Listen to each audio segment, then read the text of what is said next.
ప్రభువైన యేసుక్రీస్తు నామంలో అందరికీ హృదయపూర్వక వందనములండి. ప్రసంగి గ్రంథము 10వ అధ్యాయము. బుక్కావాని తైలములో చచ్చిన ఈగలు పడుట చేత అది చెడు వాసన కొట్టును. కొంచెము బుద్ధిహీనత త్రాసులో ఉంచిన ఎడల జ్ఞానమును ఘనతను తేలగొట్టును. జ్ఞాని యొక్క హృదయము అతని కుడి చేతిని ఆడించును, బుద్ధిహీనుని హృదయము అతని ఎడమ చేతిని ఆడించును. బుద్ధిహీనుడు తన ప్రవర్తనను గూర్చి అధైర్యపడి తాను బుద్ధిహీనుడని అందరికీ తెలియజేయును. ఏలువాడు నీ మీద కోపపడిన ఎడల నీ ఉద్యోగము నుండి నీవు తొలగిపోకుము. ఓర్పు గొప్ప ద్రోహ కార్యములు జరగకుండా చేయును. పొరపాటున అధిపతి చేత జరుగు దుష్కార్యమొకటి నేను చూచితిని. ఏమనగా బుద్ధిహీనులు గొప్ప ఉద్యోగములలో ఉంచబడుటయు, గనులు క్రింద కూర్చుండుటయు, పనివారు గుర్రముల మీద కూర్చుండుటయు, అధిపతులు సేవకుల వలె నేలను నడుచుటయు నాకగపడెను. గొయ్యి త్రవ్వువాడు దానిలో పడును, కంచె కొట్టువానిని పాము కరచును. రాళ్లు దొర్లించువాడు వాటి చేత గాయమునొందును. చెట్లు నరుకువాడు దాని వలన అపాయము తెచ్చుకొనును. ఇనుప ఆయుధము మొద్దుగా ఉన్నప్పుడు దానిని పదును చేయని ఎడల పనిలో ఎక్కువ బలము వినియోగింపవలెను. అయితే కార్యసిద్ధికి జ్ఞానమే ప్రధానము. మంత్రపు కట్టులేక పాము కరిచిన ఎడల మంత్రగాని చేత ఏమీయూ కాదు. జ్ఞానుని నోటి మాటలు ఇంపుగా ఉన్నవి, అయితే బుద్ధిహీనుని నోరు వానినే మ్రింగివేయును. వాని నోటి మాటల ప్రారంభము బుద్ధిహీనత, వాని పలుకుల ముగింపు వెర్రితనము. కలుగబోవున్నది ఏదో మనుషులు ఎరుగకయుండినను బుద్ధిహీనులు విస్తారముగా మాటలాడుదురు. నరుడు చనిపోయిన తరువాత ఏమి జరుగునో ఎవరు తెలియజేతురు? ఊరికి పోవు త్రోవ ఎరుగని వారై బుద్ధిహీనులు తమ ప్రయాస చేత ఆయాసపడుదురు. దేశమా, దాసుడు నీకు రాజయుండుటయు, ఉదయంననే భోజనమునకు కూర్చుండువారు నీకు అధిపతులయుండుటయు నీకు అశుభము. దేశమా, నీ రాజు గొప్ప ఇంటివాడయుండుటయు, నీ అధిపతులు మత్తులగుటకు కాక బలము నొందుటకై అనుకూల సమయమున భోజనమునకు కూర్చుండువారయుండుటయు నీకు శుభము. సోమరితనము చేత ఇంటికప్పు దిగబడిపోవును, చేతుల బద్ధకము చేత ఇల్లు కురియును. నవ్వులాటలు పుట్టించుటకై వారు విందు చేయుదురు. ద్రాక్షారస పానము వారి ప్రాణమునకు సంతోషకరము. ద్రవ్యము అన్నిటికీ అక్కరకు వచ్చును. నీ మనస్సునందైనను రాజును శపింపవద్దు, నీ పడక గదిలోనైనను ఐశ్వర్యవంతులను శపింపవద్దు. ఏలయనగా ఆకాశ పక్షులు సమాచారము కొనిపోవును, రెక్కలు గలది సంగతి తెలుపును. ప్రసంగి గ్రంథము 11వ అధ్యాయము. నీ ఆహారమును నీళ్ల మీద వేయుము, చాలా దినములైన తరువాత అది నీకు కనబడును. ఏడుగురికిని ఎనమండుగురికిని భాగము పంచిపెట్టుము. భూమి మీద ఏమి కీడు జరుగునో నీవెరుగవు. మేఘములు వర్షముతో నిండియుండగా అవి భూమి మీద దాని పోయును. మ్రాను దక్షిణముగా పడినను ఉత్తరముగా పడినను అది పడిన చోటనే యుండును.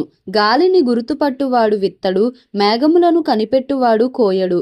చూలాలి గర్భమందు ఎముకలు ఏ రీతిగా ఎదుగునది నీకు తెలియదు. గాలి ఏ త్రోవను వచ్చునో నీవెరుగవు. అలాగునే సమస్తమును జరిగించు దేవుని క్రియలను నీవెరుగవు. ఉదయమందు విత్తనమును విత్తుము, అస్తమయమందును నీ చేయి వెనుక తీయక విత్తుము. అది ఫలించునో ఇది ఫలించునో, లేక రెండునూ సరిసమానముగా ఎదుగునో నీవెరుగవు. వెలుగు మనోహరమైనది, సూర్యుని చూచుట కన్నులకింపుగానున్నది. ఒకడు చాలా సంవత్సరములు బ్రతికిన ఎడల చీకటి గల దినములు అనేకములు వచ్చునని ఎరిగియుండి తాను బ్రతుకు దినములన్నీయు సంతోషముగా ఉండవలెను. రాబోవునదంతయు వ్యర్థము. యవనుడా, నీ యవనమందు సంతోషపడుము, నీ యవన కాలమందు నీ హృదయము సంతుష్టిగా ఉండనిమ్ము. నీ కోరిక చొప్పునను నీ దృష్టి యొక్క ఇష్టము చొప్పునను ప్రవర్తింపుము. అయితే వీటన్నిటిని బట్టి దేవుడు నిన్ను తీర్పులోనికి తెచ్చునని జ్ఞాపకం ఉంచుకొనుము. లేత వయస్సును నడిప్రాయమును గతించిపోవునవి గనుక నీ హృదయములో నుండి వ్యాకులమును తొలగించుకొనుము, నీ దేహమును చెరుపుదాని తొలగించుకొనుము. ప్రసంగి గ్రంథము 12వ అధ్యాయము.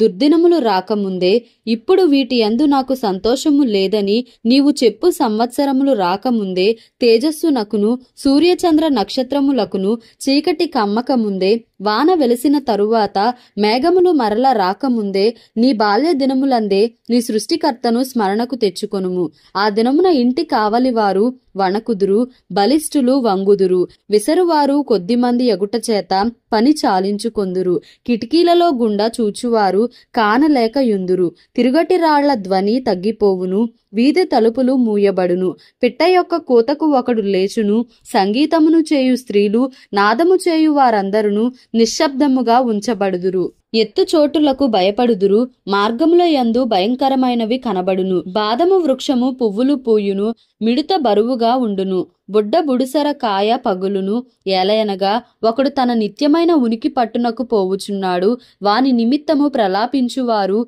వీధులలో తిరుగుదురు. వెండిత్రాడు విడిపోవును, బంగారు గిన్నె పగిలిపోవును, దార యొద్ద కుండ పగిలిపోవును, బావి యొద్ద చక్రము పడిపోవును. మన్నైనది వెనుకటి వలనే మరల భూమికి చేరును, ఆత్మ దాని దయచేసిన దేవుని యొద్దకు మరల పోవును. సమస్తము వ్యర్థమని ప్రసంగి చెప్పుచున్నాడు. సమస్తము వ్యర్థము. ప్రసంగి జ్ఞాని అయ్యుండెను. అతడు జనులకు జ్ఞానము బోధించెను. అతడు ఆలోచించి సంగతులు పరిశీలించి అనేక సామెతలను అనుక్రమపరచెను. ప్రసంగి ఇంపైన మాటలు చెప్పుటకు పూనుకొనెను. సత్యమును గూర్చిన మాటలు యథార్థ భావముతో వ్రాయుటకు పూనుకొనెను. జ్ఞానులు చెప్పు మాటలు ములుకోలల వలెను చక్కగా కూర్చబడి బిగగొట్టబడిన మేకుల వలెను ఉన్నవి. అవి ఒక్క కాపరి వలన అంగీకరింపబడినట్టున్నవి. ఇదియుగాక నా కుమారుడా, హితోపదేశములు వినుము. పుస్తకములు అధికముగా రచింపబడును, దానికి అంతము లేదు. విస్తారముగా విద్యాభ్యాసము చేయుట దేహమునకు ఆయాసకరము. ఇదంతయు వినిన తరువాత తేలిన ఫలితార్థమిదే. దేవుని యందు భయభక్తులు కలిగియుండి ఆయన కట్టడలను అనుసరించి నడుచుచుండవలెను. మానవ కోటికి ఇదియే విధి. గూఢమైన ప్రతి అంశమును గూర్చి దేవుడు విమర్శ చేయునప్పుడు ఆయన ప్రతి క్రియను అది మంచిదే గాని చెడ్డదే గాని తీర్పులోనికి తెచ్చును. దేవుడి పరిశుద్ధ వాక్యమును మన వినికిడిలో దీవించి ఆశీర్వదించునుగాక. Amen. Please like, share and subscribe for more videos.